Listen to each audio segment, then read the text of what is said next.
जंगल में अचानक ठंडी हवा चलने लगी। चारों तरफ घनी धुंध फैल गई। आरव ने हवा को महसूस किया और बोला, कुछ गड़बड़ है। फीरो चारों ओर सतर्क नजर दौड़ाने लगा। तभी आसमान से एक बूढ़ा समझदार बाज नीचे उतरा। बाज ने गंभीर आवाज में कहा, जंगल का संतुलन अभी ठीक नहीं हुआ। 3 और जगहें टूट चुकी हैं।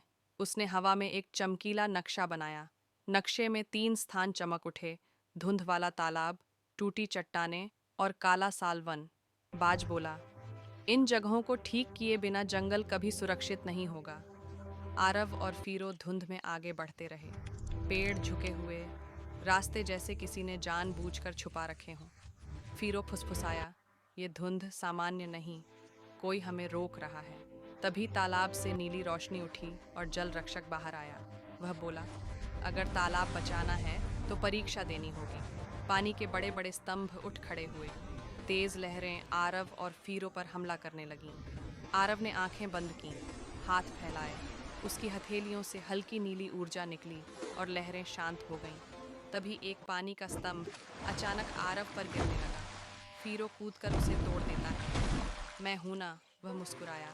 नीली रोशनी फैली, धुंध हट गई। जल रक्षक बोला, पहला स्थान सुरक्षित। इसके बाद दोनों उस मैदान पहुंचे जहां बड़ी बड़ी चट्टानें टूटी पड़ी थीं।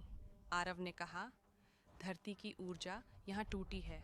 अचानक पत्थर खिसकने लगे। वे एक साथ जुड़कर एक विशाल पत्थर दैत्य बन गए। दैत्य गरजा, मेरी नींद क्यों तोड़ी? फीरो बिजली की तरह उसके पैरों के नीचे पहुंचा। इसका निचला हिस्सा कमजोर है, उसने चिल्लाया। आरव ने टूटे पत्थरों पर हाथ रखा। उसकी हथेलियों से सुनहरी रोशनी निकली। पत्थर खुद ब खुद भरने लगे। धीरे धीरे दैत्य शांत हुआ और मिट्टी में मिल गया। मैदान पूरी तरह शांत हो गया। अब वे दोनों सबसे डरावनी जगह पहुंचे, काला साल वन। काले पेड़ हवा में हिल रहे थे। जमीन काली धूल से भरी थी।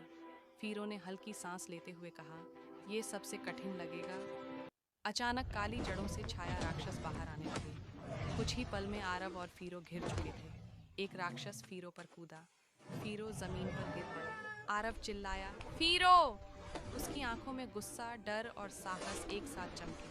आरव के हाथों से तेज सुनहरी रोशनी उठने लगी। यह रोशनी पल भर में पूरे जंगल में फैल गई। सभी छाया राक्षस धुएं में बदलकर हवा में गायब हो गए। जंगल पूरी तरह शांत हो गया। फीरो धीरे धीरे उठा।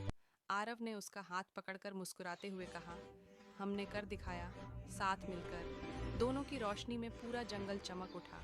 और उस दिन आरव और फीरो ने साबित किया कि जादू से नहीं, दोस्ती से जंगल बचता है।